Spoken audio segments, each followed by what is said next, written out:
Under the cold light of the Koresh Dominion's war chamber, the footage played without sound.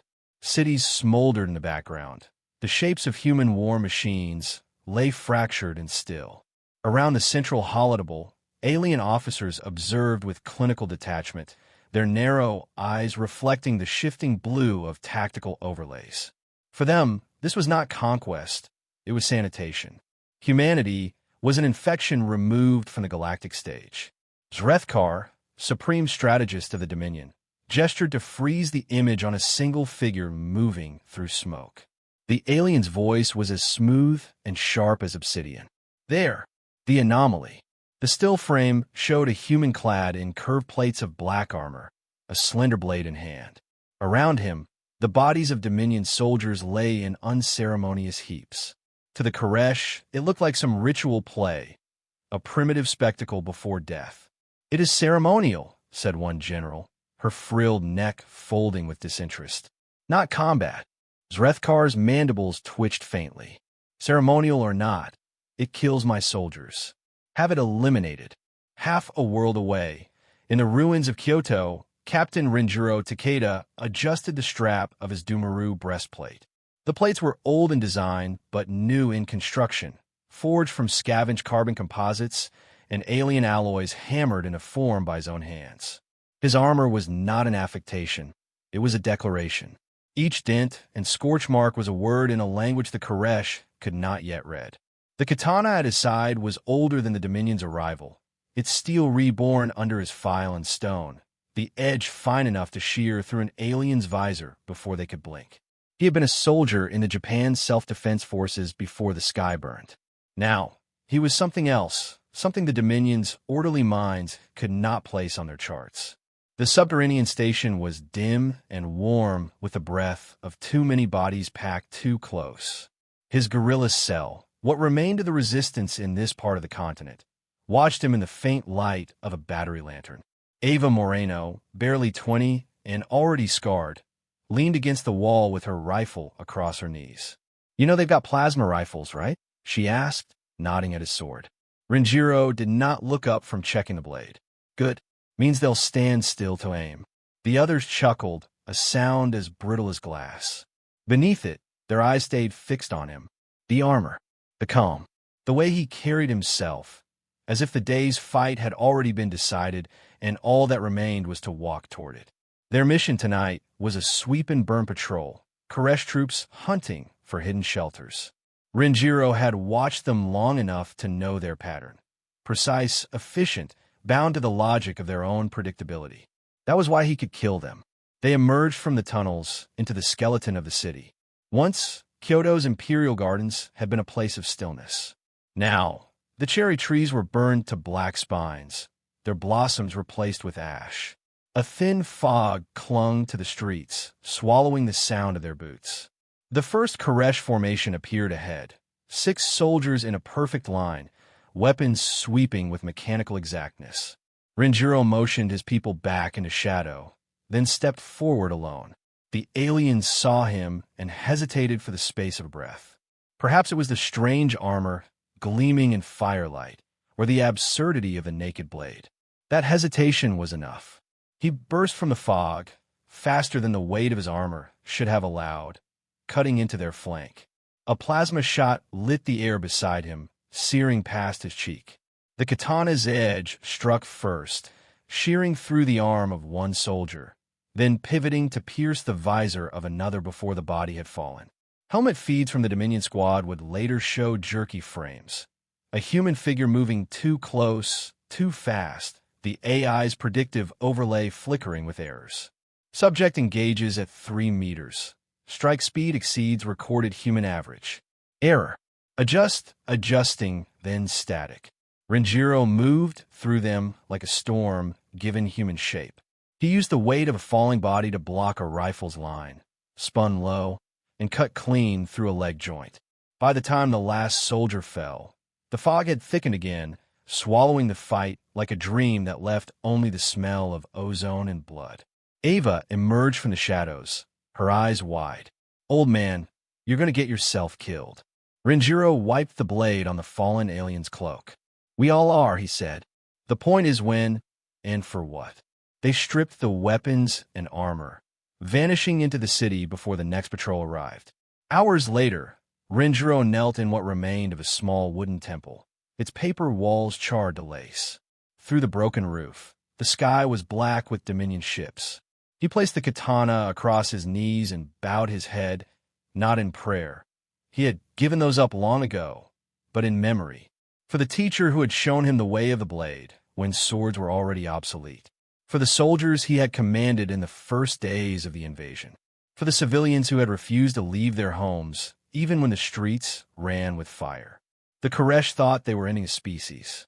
What they could not understand, what their perfect strategies would never allow for, was that some humans did not fight for survival. They fought for the echo they would leave behind. Somewhere in the high orbit above, Zrethkar's analysts were replaying his image frame by frame, calculating angles and reaction times. They would see only the motion of a blade through the smoke. They would not hear the sound, the ragged breath, the clash of steel, the heartbeat that did not quicken even as death closed in. In the stillness of the ruined temple, Renjiro slid the blade back into its sheath with a final, deliberate click. Outside, the hum of alien engines was drawing nearer. He rose, straightened the plates of his armor, and stepped into the street. The fog would be thicker tonight, perfect for killing. In the Dominion War Council, the air was heavy with the sterile scent of recycled oxygen and the faint hum of analytical processors. The image of the armored human hovered in the center of the chamber, rotating slowly above the holotable. Commander Vorthtal stood with his hands behind his back, studying the figure without expression. The armor's contours were unlike anything in their archives, archaic in style, yet layered with alien alloys scavenged from the Dominion's own wreckage. To Vorth, it was not a relic. It was a puzzle. "This human should not exist," said strategist Zrethkar, voice low and sharp. "He is a cultural aberration, one capable of disrupting operational cohesion. Remove him." Vorth's eyes narrowed. The strategist's words were clinical, but the footage was not. He had watched this man cut through trained squads with improbable speed, taking risks no Koresh warrior would consider.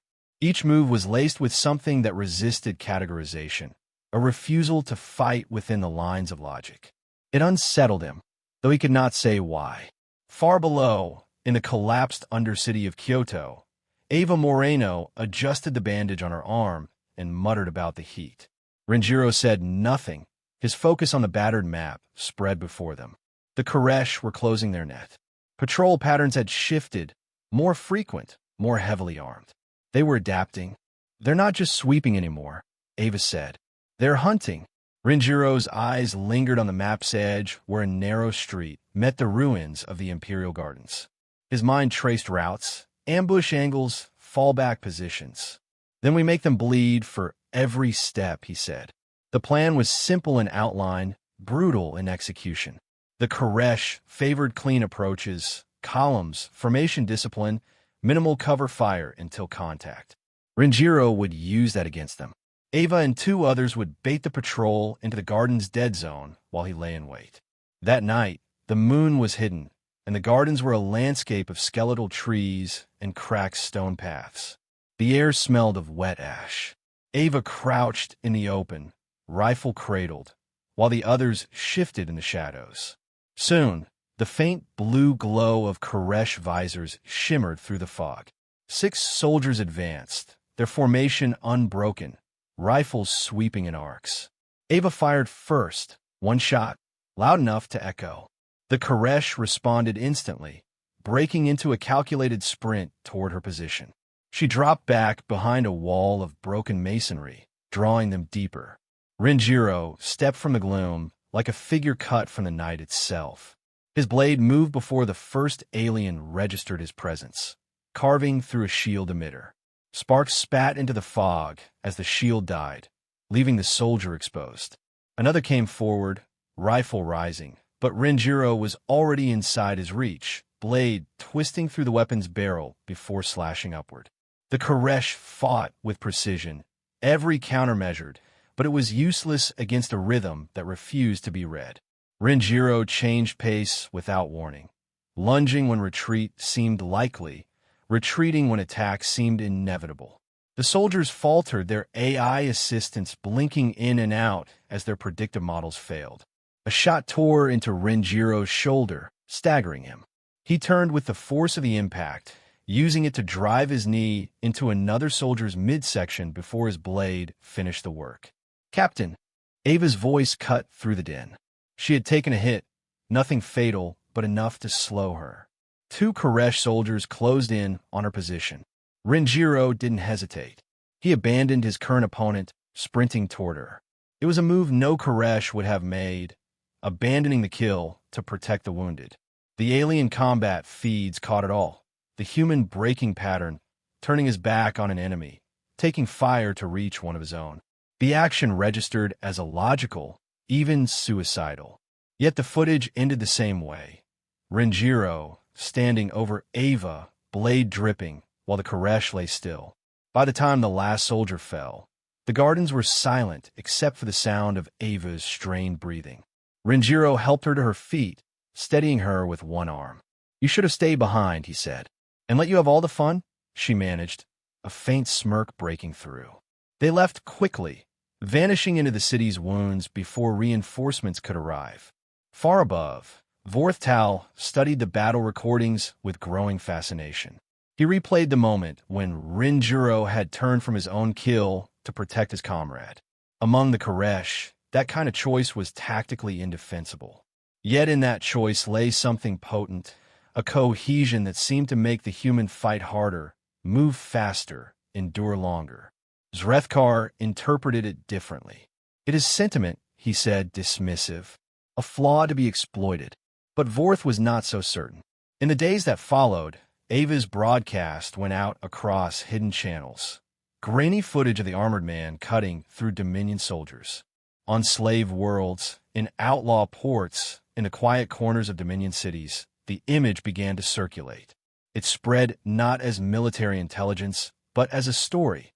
A lone human warrior in strange armor, defying the greatest war machine in the galaxy. Renjiro hated the attention, but he did not order Ava to stop. "If they remember my face," he told her, "they'll remember we fought." The Dominion could not allow that memory to grow. To crush the story, Zrethkar approved an unorthodox measure, a formal combat challenge.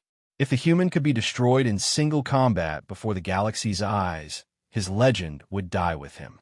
Vorth was chosen to deliver the challenge. He expected resistance. Instead, Renjiro accepted without hesitation. There was no bravado in his voice, no hunger for glory, only the steady certainty of a man who knew what his death might buy. "When?" Renjiro asked. "3 cycles," Vorth replied. Ava confronted him afterward, furious. "You know they'll kill you. This isn't a fight, it's a spectacle." Renjiro began sharpening his blade, each slow stroke ringing in the dim light. "Then I'll make sure they never forget what they saw." The night before departure, Renjiro walked alone through the ruins of the gardens.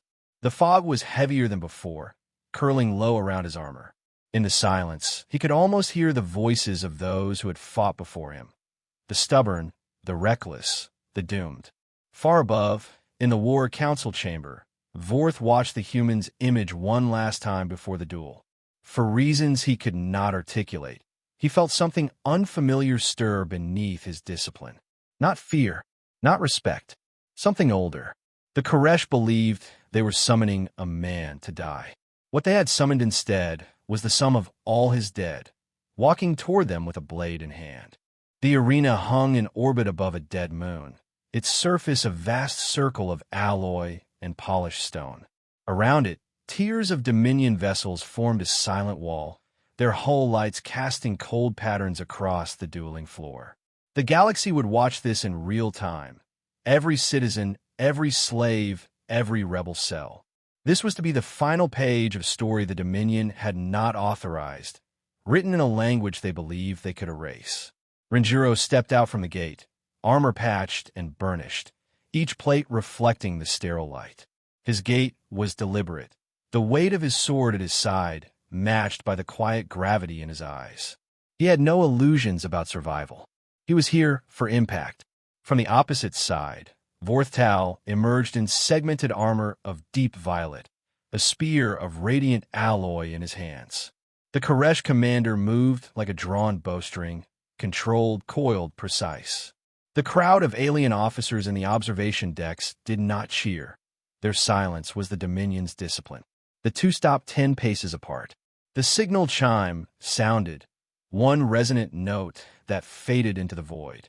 Vorth advanced first, probing with the spear's reach, testing the human's reflexes. Renjiro did not yield ground. He met the first thrust with a parry so light it seemed accidental, his counter a flicker that nearly found a gap in Vorth's guard. The Koresh commander recalculated instantly, tightening his form. For several passes, the fight was textbook, strike, deflect, reposition. But Renjiro began to shift the rhythm.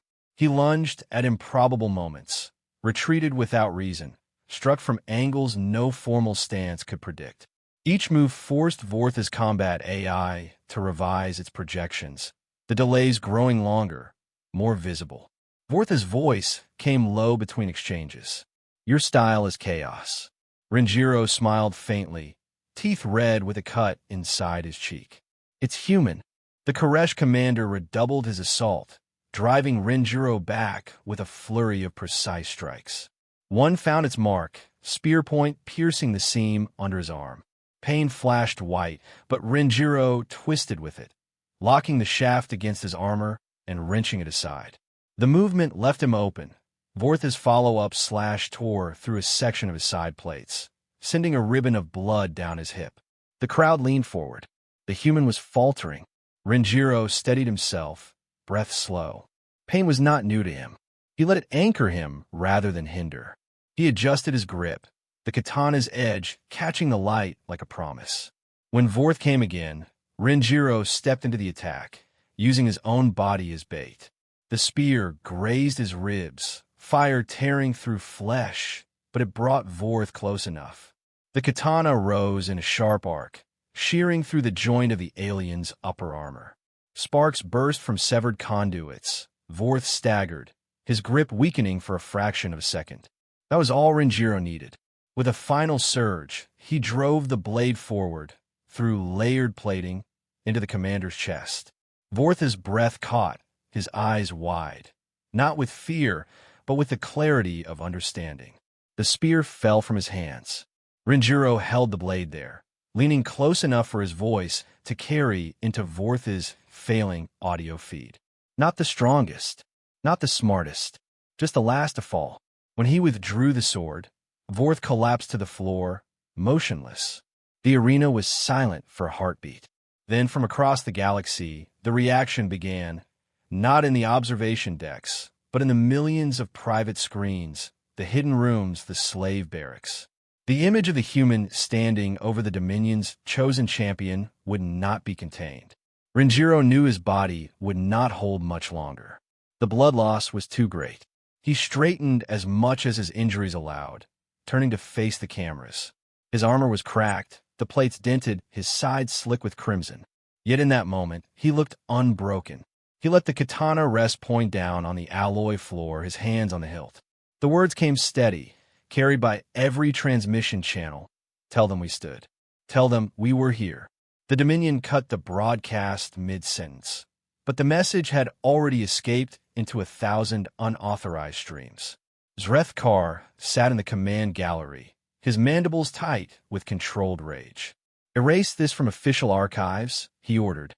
"It's too late," Valnir replied, her voice carrying an edge of something dangerous. Admiration, perhaps. "The image is already everywhere." In the days that followed, the footage burned through the Dominion's control nets. On distant mining worlds, workers refused their shifts. On conquered planets, street walls bloomed with crude paintings of a black-armored figure holding a blade. Even in the Dominion's own core cities, quiet gatherings formed to watch the duel again and again. The humans' defiance had become a contagion, immune to suppression. Renjiro's body was never recovered. The Dominion claimed disposal. Others whispered he had been taken by the Resistance, his wounds beyond healing, but his spirit still fierce enough to speak before the end. The truth became less important than the story.